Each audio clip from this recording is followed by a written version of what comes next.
Bonsoir à tous et à toutes. Alors, j'espère que vous allez bien. On est ensemble ce soir pour un webinaire, comment renforcer son système immunitaire. J'espère que vous voyez bien, que vous entendez bien. Alors surtout, dites-moi en commentaire, parce qu'il y a un petit décalage normalement entre le live où je suis et le live sur YouTube. Donc, dites-moi en commentaire si tout le monde voit bien, si tout le monde entend bien. Bonsoir. Donc, il y a déjà 23 personnes. Je suppose que si j'ai pas de commentaires, c'est que tout le monde voit, tout le monde entend. Si jamais il devait y avoir un souci, ok. Patrice nous dit c'est ok. Bonsoir Patrice. C'est ok. Donc, voilà. Donc, 23 personnes qui nous voient. Cinéphile. Bonsoir, je vois bien, j'entends bien. Voilà, c'est juste les petits paramétrages techniques du début pour être sûr que tout fonctionne. Donc c'est top. Merci à tous. S'il devait y avoir un souci, peut-être éventuellement réactualiser la page pour voir si tout fonctionne. Peut-être que c'est juste un petit problème temporaire. Ok, on a aussi Sophie Louaille qui nous dit aussi tout va bien. Ok, bonsoir Sophie. Bonsoir Josette. Ah Josette, une intervenante de mon sommet. Je suis ravie que tu sois là. L'image est floue. Ah, ben ça, je vais peut-être avoir du mal à faire quelque chose. Peut-être que je peux régler un peu au niveau de la lumière. Mais après, si c'est flou, je ne vois pas. Émilie aussi, tout est OK. Super. Alors, bonsoir à toutes et à tous. Donc, on va commencer ce webinaire comment renforcer son système immunitaire. Alors, je voulais ouvrir ce webinaire par une citation de Denis de Rougemont qui dit la décadence d'une société commence quand l'homme se demande mais qu'est-ce que je vais devenir plutôt que mais qu'est-ce que je peux faire. Et c'est justement ce qu'on est venu voir ce soir avec 3 intervenants de choix qui vont nous parler du système immunitaire. Alors bonsoir François qui nous dit le son tout est bon, l'image un peu floue. Ouais, là je sais pas vraiment ce que je vais pouvoir faire. J'espère que ça va se régler. Ça vient peut-être de l'éclairage, je ne sais pas. Bonsoir Salima, bienvenue. Voilà, donc ce soir on va parler système immunitaire. On va voir qu'est-ce qu'on peut faire justement plutôt que de se lamenter sur notre sort. Quelles sont les solutions qu'on peut mettre en place. Donc, pour commencer, on va ouvrir le webinaire avec le docteur Amélie Jules Dubois qui va nous présenter un peu le fonctionnement. Il faut voir quand même, comprendre comment ça fonctionne pour justement pouvoir travailler dessus. Donc, bonsoir Jules, bienvenue. Oui, merci Caroline. Bonsoir à tout le monde et bonsoir à tous. Je réponds au nom de Jules Dubois Amouli. Je suis infectiologue et immunologue. Je suis au CHI de l'Université de Lubumbashi. Merci beaucoup. Je suis avec vous pour partager et échanger ensemble. Merci. Merci à toi, Jules. Merci d'être parmi nous ce soir. Donc après ton intervention, quand on aura bien compris comment fonctionne le système immunitaire, on verra la partie émotionnelle, comment nos émotions en fait peuvent influencer notre système immunitaire. Et on verra ça avec Ludivine Remillet, la créatrice du programme Vie Programme. Bonjour Ludivine. Bonjour Caroline, merci de m'accueillir. Effectivement, donc je suis Ludivine Remillet, je suis thérapeute en psychoneuroimmunologie et j'ai fondé avec toute une équipe, et non pas toute seule, le Bi-Programme. Et voilà, j'aurai l'occasion de vous parler de tout ça et plus particulièrement de comment les émotions influencent votre santé. Merci beaucoup Ludivine, merci d'avoir répondu à l'invitation. Avec plaisir. Merci. Après ton intervention, on verra justement qu'est-ce qu'on peut faire au niveau alimentaire avec Rafika Azam. Donc, bonsoir Rafika, bienvenue parmi nous. Bonsoir, bonsoir à tous. C'est un vrai honneur et un privilège d'être parmi vous. Donc, Rafika Azam. Moi, j'ai 44 ans, je suis maman de 4 enfants. Je me suis spécialisée dans la naturopathie et surtout dans le domaine nutritionnel pour pouvoir vous partager mes compétences et vous expliquer ce qu'il y a de mieux pour renforcer vos défenses immunitaires. Donc, un super programme qui nous attend ce soir. Beaucoup de choses à voir, donc installez-vous confortablement, prenez-vous à boire, de quoi prendre des notes éventuellement, hein, ça peut toujours être intéressant. Et puis on va commencer avec l'intervention donc de Jules qui va nous présenter le système immunitaire. Donc à un moment donné, je pense qu'il va falloir passer à l'action. C'est justement ce qu'on est venu faire ici ensemble ce soir.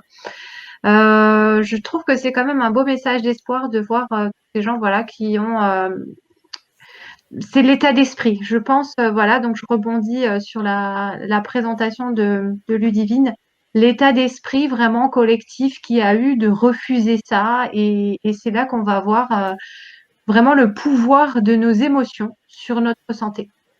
Donc là, ça va être à toi Ludivine. Donc je vais partager ton écran. Voilà, tu vas pouvoir nous présenter donc l'influence de nos émotions sur notre santé. Voilà, donc écoutez, j'espère que vous me voyez bien. Donc moi, je suis là pour vous présenter effectivement l'influence de vos émotions sur votre santé.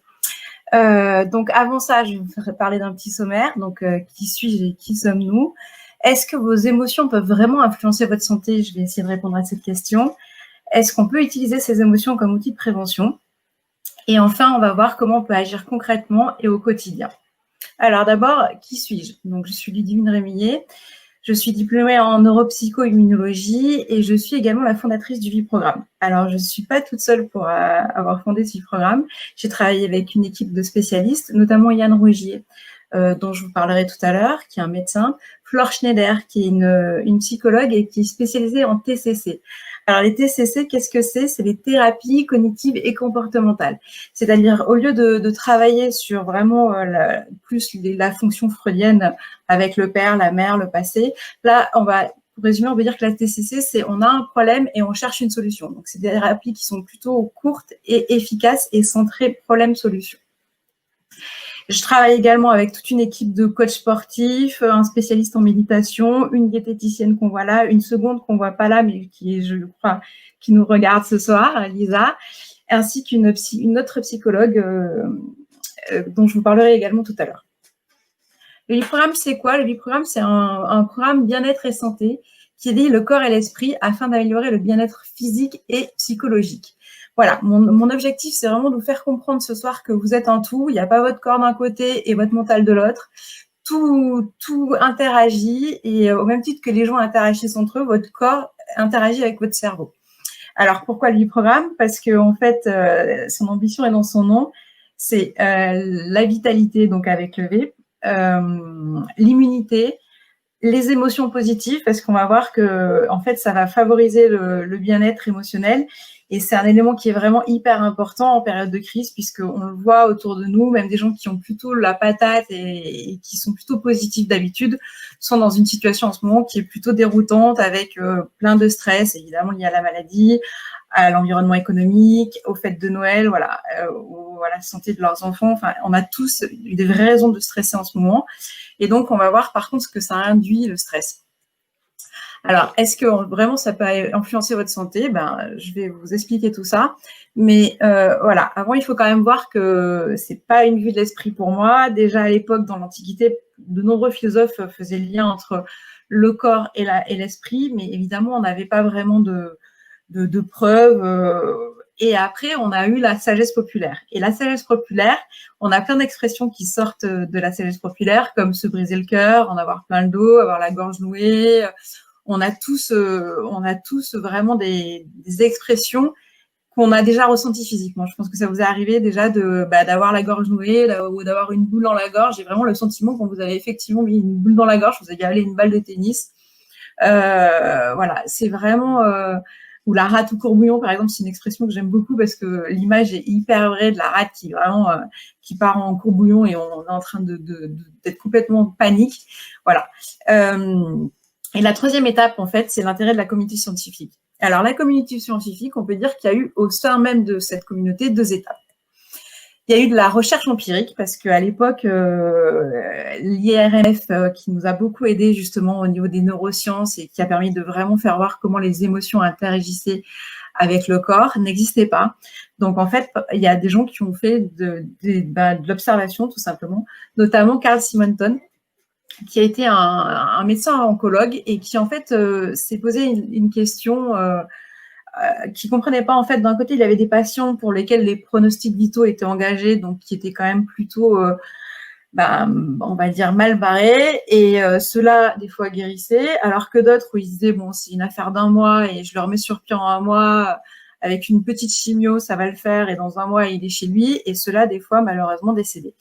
Et il s'est dit il y a un truc qui est pas logique, il y a un truc qui nous échappe à nous, la communauté scientifique.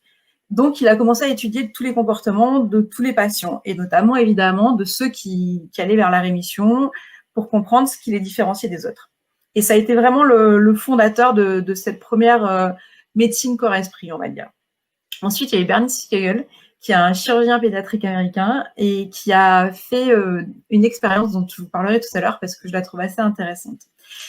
Ça, on va dire que c'était dans les années 80, 2000. Et après, on a eu la deuxième génération de médecins, dont David Servan-Schreiber, qui est un médecin et chercheur français, et Yann Rougier. Donc, David Servan-Schreiber est vraiment quelqu'un d'intéressant parce qu'il a passé son temps à étudier la médecine corps-esprit, mais notamment autour de son cas, puisqu'il était atteint d'un cancer du cerveau depuis les années 90. Et en fait, il a réussi à résister à cette maladie pendant 20 ans, alors qu'en fait, ces médecins qui le suivaient lui donnaient quelques mois à vivre. Donc lui, en fait, s'est dit, ok, moi j'ai quelques mois à vivre, comment je vais faire? Qu'est-ce que je vais faire? Et on verra après, justement, notamment au niveau nutritionnel, tout ce qu'on peut faire. Et en fait, il y a un truc qui est assez intéressant, c'est qu'il a, je pense que vous en avez entendu parler, il a écrit un livre qui s'appelle Guérir, du stress et de la dépression. Et là, il est devenu très connu. Et en fait, il a voulu du coup diffuser son savoir. Et en fait, il explique dans un livre posthume que c'est finalement ce qui l'a amené à sa perte. C'est qu'il a réussi à vivre pendant quasiment 20 ans avec cette tumeur et à cohabiter avec elle.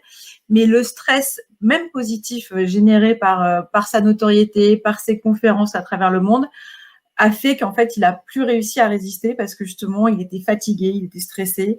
Et dans ce livre posthume qui est vraiment intéressant, il explique qu'en fait, s'il avait dû refaire l'histoire, il se serait beaucoup plus intéressé au stress et à ce que ça génère plutôt qu'aux autres facteurs qu'il avait développés. Il a développé des choses qui étaient très intéressantes, évidemment, qui reniellaient pas notamment la nutrition. Il a dit vraiment, j'ai pas fait la part belle au stress et j'aurais dû faire les choses différemment. Et plus près de nous, et présent même ce soir, je pense, qui nous regarde, il y a le docteur Yann Rougier. Donc Yann Rougier est un médecin et un chercheur français, et c'est le directeur du scientifique du Viprogramme. Donc j'ai la chance de travailler avec lui régulièrement. C'est quelqu'un qui est passionnant, c'est le fondateur de la Delta Médecine, et je vous invite à chercher Delta Médecine sur Internet. Il accompagne de nombreuses célébrités et aussi de façon bénévole de nombreux anonymes. Voilà. Et c'est vraiment lui qui m'a formée et qui m'a appris en grande partie ce que je sais aujourd'hui, et c'est ce que j'ai la chance de vous partager. Alors, on va parler déjà de l'effet placebo, parce que tout le monde connaît le placebo et je pense que ça va bien poser le sujet. Donc, vous le savez, un placebo, c'est une pilule de sucre qui n'a aucun principe actif, ou alors ça va être une perfusion de sérum physiologique, donc de l'eau et du sel. Voilà. Et au début, on s'est dit, on avait des malades imaginaires. Et même après Molière, on en a eu, et on s'est dit, tiens, ceux-là, on va les soigner avec une petite pilule de sucre, et voilà, ça va le faire. Et effectivement, ça le faisait. Mais après, on s'est dit, tiens, c'est marrant, ça marche sur des malades a priori imaginaires, mais est-ce que si on le faisait sur des vrais malades, est-ce que ça le marcherait? Et là, on s'est aperçu, complètement dingue, que ça fonctionnait. Et pour aller plus loin, les médecins se sont dit, OK, ça fonctionne sur nos patients qui sont malades et sur nous. Donc, en fait, ils ont fait des tests, et il se trouve que en double aveugle, et que les médecins, donc des gens qui étaient quand même plutôt cultivés et voilà, et avertis, on va dire, eh bien, ceux-là aussi réagissaient à des placebos. Donc, au-delà, vous le savez aujourd'hui, maintenant, tous les vrais médicaments, on va dire les médicaments sont testés contre placebo. Et qu'est-ce qui va déterminer l'efficacité d'un médicament pour être mis sur le marché? Eh ben, c'est est-ce qu'il est supérieur à l'effet placebo? Et des fois, en fait, c'est pas le cas. Il y a beaucoup de placebos qui fonctionnent bien. Et de là, d'ailleurs, on trouve des solutions qu'on peut appeler placebo, justement. Alors, parlons un peu de chiffres, parce que je pense que c'est important.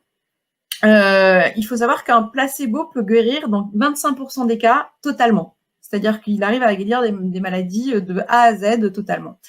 Dans près de 40% des cas, les placebos, donc, qui sont des médicaments d'inducteurs d'ovulation, permettent à des femmes de tomber enceintes. Et alors, le plus étonnant, c'est dans le cas des opérations. On a observé qu'il arrive des fois on dit à quelqu'un, écoutez, on vous opère, notamment dans des angines de poitrine.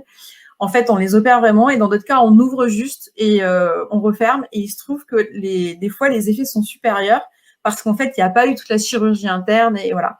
Donc, ça veut dire quoi? Ça veut dire que le placebo, il modifie pas du tout, pas seulement la manière dont vous vous sentez, mais il change également votre biochimie. Et ça, c'est quelque chose de vraiment important. On va voir comment c'est possible.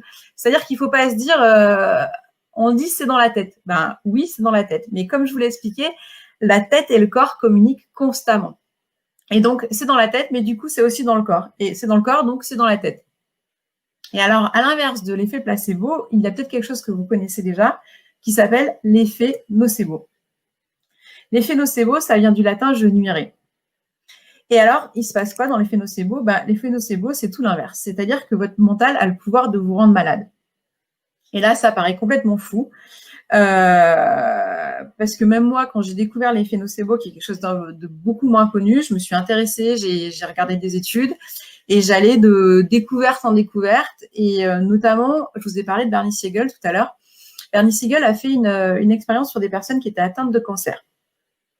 Parce que Bernie Siegel a consacré une grande partie de sa carrière à étudier la relation patient-médecin, qui est une relation qui est hyper importante et qui est souvent négligée. Pour les gens qui sont malades, notamment du cancer, quand ils vont voir leur médecin, ils boivent leurs paroles et en fait, tous les mots ont un sens pour ces patients-là. Et en fait, donc, il s'est dit, il faut que je fasse attention à mon vocabulaire, il faut que je fasse attention à ma façon d'annoncer des diagnostics, voilà. Et en fait, il a fait une expérience en injectant en expliquant qu'il faisait une étude en Oulablog et donc avec un placebo. Et il a dit aux personnes, en fait, bon, écoutez, on a une nouvelle chimio là, elle est vraiment bien. Par contre, je vous préviens, vous risquez de perdre vos cheveux. Et en fait, au lieu d'injecter ce médicament, il a injecté de l'eau saline. Et qu'est-ce qui s'est passé? Eh ben, dans 30% des cas, les personnes ont perdu leurs cheveux. C'est-à-dire que vous pouvez avoir des effets tellement importants jusqu'à la perte de cheveux, alors qu'en fait, on vous injecte juste un placebo. Donc, vous voyez, le corps et la tête a un pouvoir qui est complètement dingue et qui est vraiment sous-estimé. Et alors, pour aller jusqu'au bout de la démonstration, je vais vous parler d'un cas extrême et qu'on utilise un peu justement pour faire voir ce truc de dingue quand on est plutôt, on va dire, en conversation autour d'un café pour pas expliquer l'effet placebo, l'effet nocebo. On prend le cas d'une personne qui était atteinte de schizophrénie. Et cette personne allait très bien, elle n'était pas malade. Et par contre, lorsqu'elle avait un dédoublement de la personnalité, sa deuxième personnalité était persuadée qu'elle était atteinte de diabète. Et qu'est-ce qui se passait? Et ben en fait, dans les 12 heures ou les 24 heures où elle faisait ses crises de schizophrénie, où elle avait sa seconde personnalité, sa biochimie changeait. Et effectivement, les médecins vérifiaient qu'elle avait un changement au niveau de son insuline et qu'elle devenait vraiment diabétique au sens médical du terme. Donc, vous voyez que c'est complètement fou ce que la tête, ce qu'on peut penser et ce que la tête peut faire. Je vous donne un dernier exemple et j'aurai jamais la réponse. C'est un peu comme Jules tout à l'heure qui nous disait on constate ça, mais on n'a pas les explications. J'ai la semaine dernière un ami qui devait partir en voyage et qui en fait du coup s'est fait tester au test PCR et il était prêt à partir, sauf qu'en fait il regarde son test sur son téléphone et il s'aperçoit que le test est positif. Et là, le lendemain, il a développé des symptômes. Et la grande question auquel je ne pourrais pas répondre, c'est est-ce que s'il n'avait pas fait ce test, il serait passé complètement asymptomatique ou est-ce que de savoir qu'il était atteint du Covid, eh ben, il a développé les symptômes. Et ça, on ne saura jamais. Mais voilà, j'espère que déjà, cette démonstration vous explique que le cerveau et votre conscient et votre inconscient a un pouvoir assez important sur votre corps et donc il ne faut vraiment pas le négliger. Alors, vous demandez évidemment comment ça marche. Enfin, j'espère que vous vous posez cette question-là. Et ben en fait, c'est grâce à votre système nerveux autonome. Alors, votre système nerveux autonome, il est responsable de la régulation des fonctions automatiques internes de votre organisme. Alors, ça va être la digestion, le rythme cardiaque, la respiration. Et on dit qu'il est autonome parce qu'il fonctionne sans vous. Et heureusement, vous n'avez pas besoin de vous poser la question, tiens, est-ce que je dois respirer ce matin ou pas? Tous ces mécanismes-là, la respiration, le rythme cardiaque, c'est des choses qui se font automatiquement pendant que vous faites autre chose. Et ce système nerveux autonome, il est séparé en 2 morceaux, le système nerveux sympathique et le système nerveux parasympathique. Et vous allez voir que, en fait, le système nerveux sympathique est à la fois sympathique et à la fois pas sympathique au sens français du terme, on va dire. En fait, ces deux systèmes nerveux ont une action opposée et complémentaire. C'est les systèmes sympathiques et parasympathiques contrôlent l'activité de plusieurs organes et fonctions. Et je vais vous expliquer, en fait, vous allez voir, c'est sur un schéma, c'est vraiment à la poser. Et si on devait prendre une image, on pourrait prendre l'image de la voiture. Une image de la voiture, votre voiture fonctionne parce que vous avez un accélérateur, mais elle s'arrête parce que vous avez un frein. Et votre conduite se passe tout le temps comme ça. J'accélère, je freine quand il faut, j'accélère quand je dois, je freine, ainsi de suite. Et on peut dire que c'est un peu ça, votre système nerveux autonome. Il accélère et il freine pour répondre aux situations. Et alors, vous allez me dire, mais comment ça fonctionne? Eh bien voilà, ça fonctionne comme ça. Vous allez voir, par exemple, d'un côté, vous avez le système sympathique qui va dilater vos pupilles, mais de l'autre côté, vous avez le parasympathique qui va les contracter. Vous avez le sympathique qui va dilater les bronches, l'autre qui va les contracter vos bronches, et ainsi de suite. Un qui accélère le rythme cardiaque, l'autre qui le diminue. Et vraiment, ils agissent vraiment en autonomie, mais en cohérence. Et le problème du système sympathique, c'est qu'en fait, c'est un système archaïque qui vient plutôt de notre cerveau reptilien. Et en fait, il n'a que 2 capacités, ce cerveau. Il a la capacité de combattre ou de fuir. Et on l'appelle aussi sympathique parce que à l'époque, c'est celui qui nous a permis notre survie. C'est-à-dire qu'à l'époque, vous aviez un stress 3 fois par an, vous rencontriez un mammouth, il fallait soit le tuer, soit fuir. Voilà. Et ce système sympathique nous a permis d'être aujourd'hui ce qu'on est et d'être en vie. Le problème, c'est qu'il est, comme on le disait, reptilien. C'est le premier cerveau qui a été formé. Il est donc, c'est le noyau du milieu. Il est plutôt archaïque.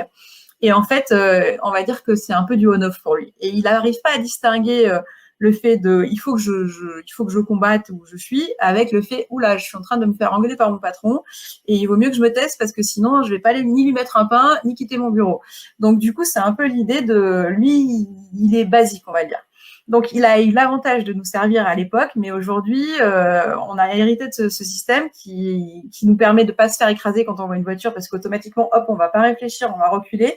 En revanche, c'est lui qui dégage du cortisol et de l'adrénaline, et c'est lui qui du coup conduit au stress et malheureusement réduit notre immunité. Et de l'autre côté, vous voyez, il y a le parasympathique. Alors lui, il va justement rééquilibrer tout ça.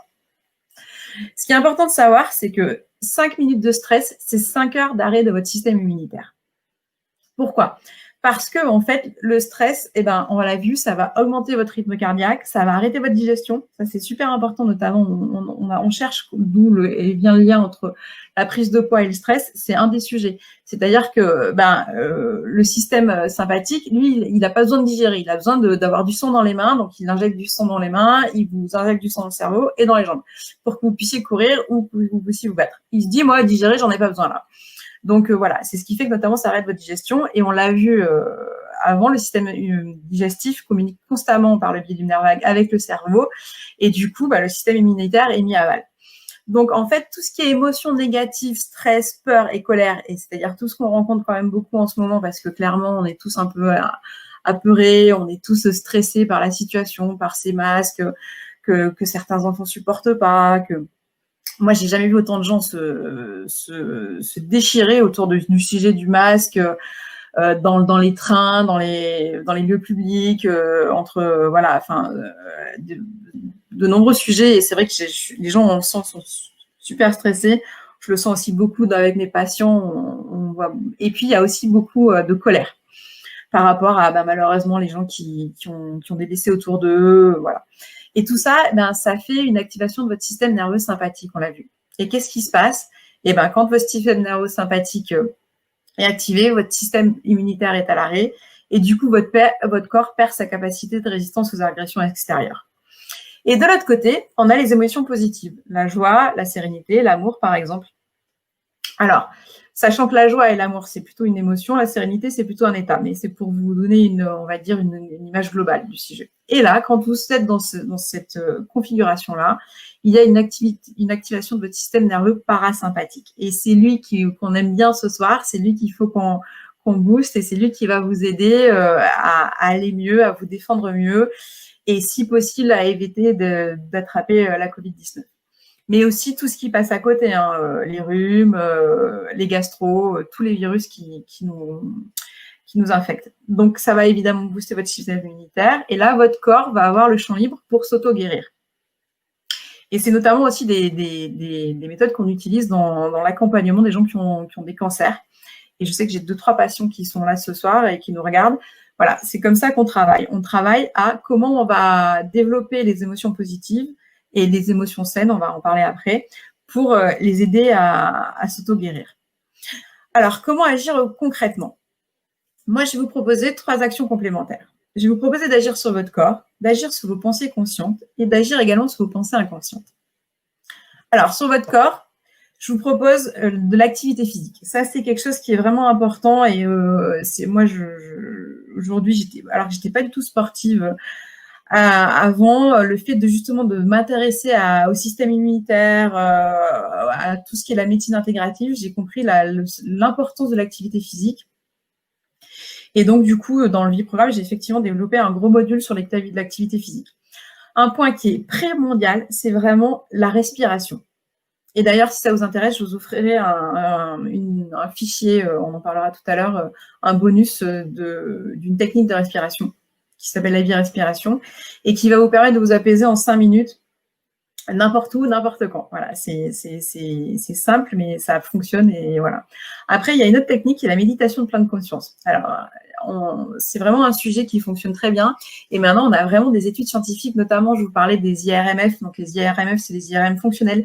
C'est celles qui voient ce qui se passe dans votre cerveau et dans votre corps. En fait, c'est l'activité de vos espaces neuronaux. Et on sait qu'aujourd'hui, la méditation de pleine conscience permet vraiment d'activer le processus d'auto-guérison du corps. Ensuite, le deuxième point, c'est d'agir sur vos pensées conscientes. La première chose importante à faire, c'est de les accepter.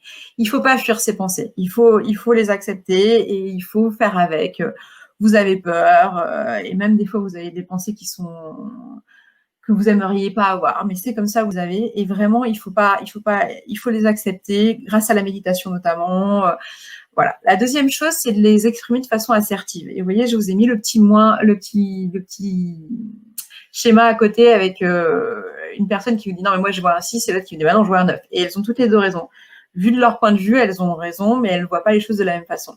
Donc il faut vraiment apprendre à les exprimer en étant respectueux et en ayant des relations gagnant-gagnant. C'est-à-dire que si vous voulez exprimer quelque chose à quelqu'un, parce que c'est important pour vous, si vous allez le faire en l'écrasant, il va se sentir rabaissé, du coup, il ne vous écoutera pas et vous ne gagnerez pas. Et ce ne sera pas constructif. Donc, l'idée, c'est comment on peut être assertif et comment communiquer de façon constructive, notamment avec une méthode, et bon, je pourrais vous en parler pendant des heures, qui s'appelle la méthode du DESCO. Et alors là, c'était toujours un peu délicat, c'était de mettre ce point-là, mais j'y tiens, c'est favoriser les contacts physiques. Et donc évidemment, si cela est possible et si c'est sûr, on est évidemment, mais je vais pas aller vous dire d'aller faire des free hugs dans la rue et d'embrasser tout le monde alors que je pourrais vous le dire, s'il n'y avait pas le Covid, je pourrais vous dire les free hugs c'est super. Mais là, évidemment, il faut rester dans son cercle familial, mais il faut pas hésiter à câliner plus vos enfants parce qu'ils en ont besoin, être plus doux, être plus bienveillant aussi. Et un point sympa, c'est de créer votre liste ressources. La liste ressources, c'est quoi? C'est de marquer tout ce qui vous énerve d'un côté, tout ce que vous n'aimez pas faire, et de l'autre côté, tout ce que vous aimez faire. Et mais d'être vraiment, de ne pas vous limiter sur cette liste ressources. Et à chaque fois que vous faites des choses qui vous pèsent, vous mettez directement en face ce que vous allez faire pour vous faire plaisir. Alors, il faut faire des listes avec des choses courtes qui vont être 5 minutes et que vous allez pouvoir piocher en attendant dans la queue d'un supermarché, mais aussi des listes plus longues. Par exemple, vous offrir un massage, vous achetez un bouquin, voilà. Et vraiment, et se dire, bah tiens, alors surtout un truc hyper important, c'est la musique. La musique a beaucoup de sens aussi à ce niveau-là. Et je vous invite à vous créer des playlists pour tout et d'avoir des playlists dans votre téléphone avec des applications type Deezer ou d'autres. Pour voilà, la musique a un effet vraiment sur les émotions qui est assez important. D'ailleurs, on dit que la musique adoucit les mœurs, ça a été prouvé maintenant. Et enfin, il faut agir sur vos pensées inconscientes. Alors, comment faire? Parce que c'est beaucoup plus dur. Et malheureusement, 80% de nos pensées sont inconscientes. Donc, ça veut dire que agir sur vos pensées conscientes, c'est super, mais vous allez agir que sur la partie émergée de l'iceberg, puisque ce sera que 20%. Le plus compliqué, c'est d'agir sur vos pensées inconscientes. Alors là, il y a une technique qui est vraiment intéressante, alors si on pourra d'ailleurs faire si Caroline le souhaite, on pourra faire un sujet là-dessus. C'est la transformation des pensées malsaines en pensées saines, et non pas en pensées positives. Et j'insiste là-dessus, pas en pensées positives. Parce que en fait, je vais vous donner l'exemple d'une infection à la Covid. La pensée malsaine, ça va être, je vais mourir. Voilà, j'ai attrapé la Covid, je vais mourir, et ça, effectivement, ça va pas vous aider à guérir. Parce que c'est pas très motivant, quoi. On se dit voilà, il y a machin qui est mort déjà, moi ça y est, je suis à l'hosto, voilà. Après, il y a la pensée positive, et la pensée positive, c'est celle que justement on va opposer naturellement, c'est je vais guérir. C'est ce qu'on appelle la méthode Coué. Je vais y arriver, c'est sûr, je vais y arriver, je suis une winneuse, je vais y arriver et je vais guérir. La vérité, c'est que vous pouvez pas aller contre votre cerveau. Et votre cerveau, il sait très bien que c'est pas vrai. On vous souhaite de guérir, vous souhaitez guérir, mais par contre, vous pouvez pas dire je vais guérir. Parce que à chaque fois que finalement vous essayez de faire cette méthode Coué en disant je vais guérir, votre cerveau va vous dire non, t'es pas sûr de guérir. Donc en fait, il faut aller vers des pensées saines. Et c'est hyper difficile, mais c'est ce qu'il y a vraiment de plus constructif et de plus efficace, c'est d'être sur une pensée saine. Et la pensée saine, dans le cas de la Covid-19, ça va être je peux guérir. Et c'est vrai, votre cerveau, le petit côté noir de votre cerveau, il peut pas être, si vous lui dites je peux guérir, il va pas vous dire non, tu peux pas. Par contre, si vous dites je vais guérir, il va vous dire tant t'es pas sûr. Donc voilà, l'idée c'est déjà d'être sur une pensée saine, parce que ça va vous éviter de vous opposer et d'avoir, on va dire, l'ange et le diabotin qui vous communiquent entre eux au sein de votre tête. Et alors pour ça, on utilise une technique qui est donc la technique des transformations des pensées saines, qui est celle de Max Moltke, avec des questions, et on étudie ces questions. Est-ce que c'est une pensée qui vous sert à quelque chose, donc oui ou non, et ainsi de suite. Et à partir de là, on détricote. Et après, il y a d'autres solutions qui sont hyper intéressantes, mais qu'on n'aura pas le temps d'aborder ce soir, notamment l'hypnose, le MDR, enfin voilà, c'est des choses qui sont vraiment effectivement qui ont du sens, et voilà. Après, évidemment, je peux pas m'empêcher de vous dire de choisir le Viprogramme, parce que je l'ai construit dans ce sens-là.